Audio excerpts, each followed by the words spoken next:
Today we are going to rank every major warship of World War II, from the floating coffins that got sailors killed to the revolutionary vessels that changed naval warfare forever and decided the fate of entire nations.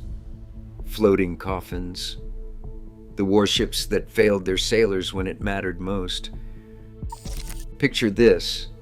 You're standing on the deck of IJN FUSO in 1944, flagship of the Japanese battle line. This was supposed to be a super dreadnought, the pride of the Imperial Navy.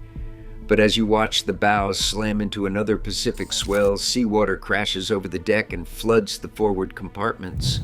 The ship's freeboard is so low that in anything rougher than calm seas, she takes on water like a sieve.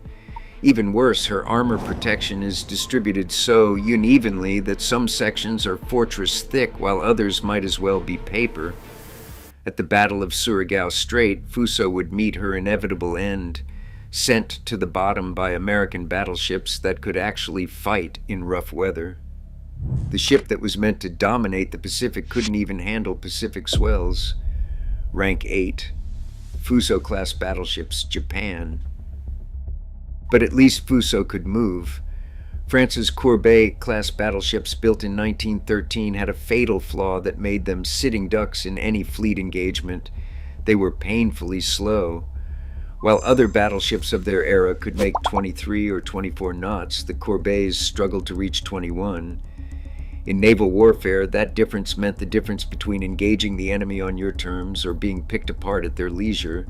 By 1939, they were relegated to training duties because no admiral wanted to risk sailors' lives in ships that could not fight effectively. Rank 7. Courbet-class battleships, France. Now let's talk about a ship class that redefined naval disaster. The USS Massachusetts and her Indiana-class sisters were supposed to be America's answer to modern naval warfare in the 1890s. Instead, they were coastal defense ships masquerading as battleships. Their decks were not safe in open ocean swells, and if both of their massive 13-inch guns turned to the same side, the entire ship would list dangerously. During training exercises, Massachusetts suffered an explosion in her 8-inch gun turret that killed 9 sailors. She ran aground twice, requiring months of repairs each time. Her greatest contribution to naval warfare came in 1921, when she was deliberately scuttled and used for target practice. Even in death, she was more useful than she had ever been alive. Number 6, Indiana-class battleships, United States. But the absolute worst has to be the Austro-Hungarian Tegetthoff class. These 4 dreadnoughts looked formidable on paper with their innovative triple turrets, but they had virtually no underwater protection. Their anti-torpedo bulkheads were pathetically thin, just 50 millimeters total. Their compartmentalization was so poor that a single torpedo hit could doom the entire ship. The Austrian Navy seemed to know how vulnerable these ships were because they kept them in port for most of World War I. When they finally did sortie in 1918, Italian torpedo boats sank St. Istvan almost immediately. Later that year, Italian frogmen snuck into harbor and attached a mine to Viribus Unitas, capsizing her at anchor. 2 of the 4 ships in the class were destroyed not in glorious battle, but by small craft exploiting their fundamental design weakness. Rank 5. Tegetthoff-class battleships, Austro-Hungary. These weren't just bad ships, they were death traps that sent thousands of sailors to the bottom because their designers prioritized looks over survival, politics over performance, and national pride over naval reality. But the ships that earned spots above them didn't just survive their design flaws, they changed what was possible on the world's oceans. Given how catastrophically the Tegetthoff class failed, with just 1.9 inches of torpedo protection, do you think thin armor or slow speed was the deadlier flaw for World War II warships? Drop your answer in the comments below. Now let's see the ships that didn't just survive these design challenges, but turned them into advantages. By October 1944, everything had changed. The USS Iowa scanned the horizon off Samar Island with 16-inch guns, capable of reaching 23 miles with devastating accuracy, and radar that could track targets beyond visual range. She represented what technological supremacy looked like when perfectly executed. At 33 knots, she could sustain speeds that left enemies struggling to keep pace. Rank 4, Iowa-class battleships, United States. The Iowa-class achieved what seemed impossible, 33-knot performance with 9 16-inch guns capable of hurling 2,700-pound shells more than 20 miles. But their real revolution was not just raw firepower. Between October 1st, 1944 and February 1st, 1945, Iowa-class anti-aircraft guns accounted for roughly half of all Japanese aircraft shot down in the Pacific theater. They could escort fast carrier task forces, engage enemy battleships, and provide devastating shore bombardment, all in the same mission. The Iowa-class were the only battleships with the speed required for post-war operations based around fast aircraft carrier task forces. But even the mighty Iowas had to acknowledge their superior. At Leyte Gulf, when the USS Missouri encountered Japanese battleships, she faced ships that were larger, more heavily armored, and carrying bigger guns than anything America had ever built. Rank 3, Yamato-class battleships, Japan. Displacing nearly 72,000 long tons at full load, the Yamatos were the heaviest battleships ever constructed. They carried the largest naval artillery ever fitted to a warship, 9 460mm guns, each capable of firing 1,460-kilogram shells over 42 kilometers. Each turret weighed 2,774 tons, heavier than many destroyers of the era.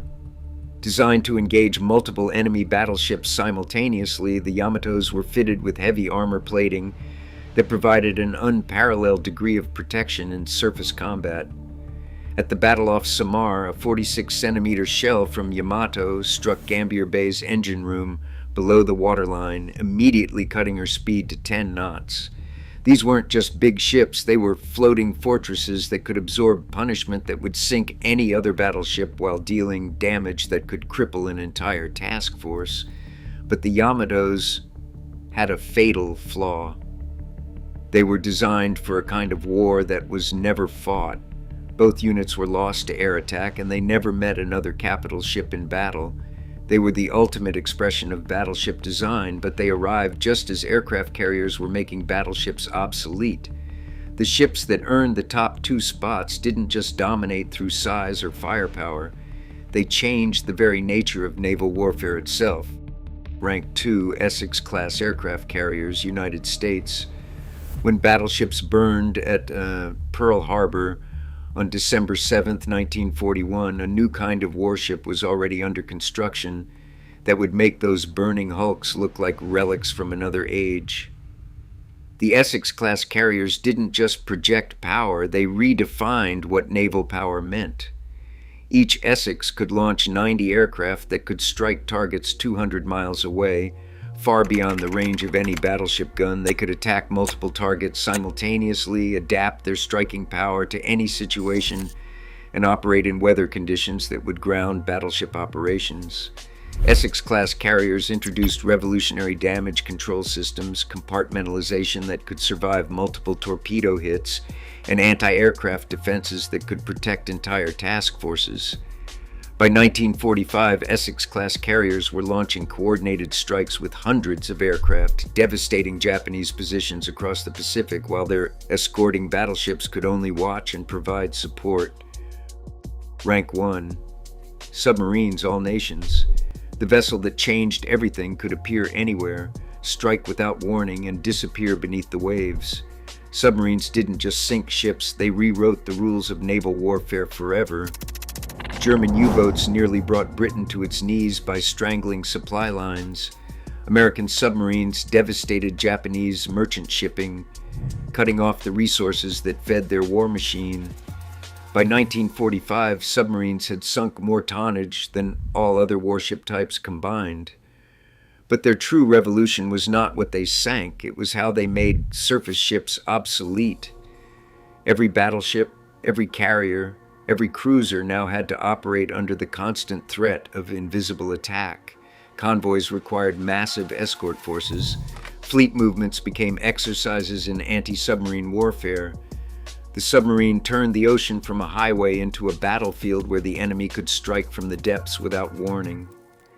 The submarine was the only warship that could operate independently, strike globally, and force every other navy to completely redesign their tactics. While battleships fought for control of the surface, submarines controlled the depths. And in the end, it was control of the depths that decided who controlled the seas. Subscribe for more military rankings. Next up, we are breaking down World War II aircraft from worst to best.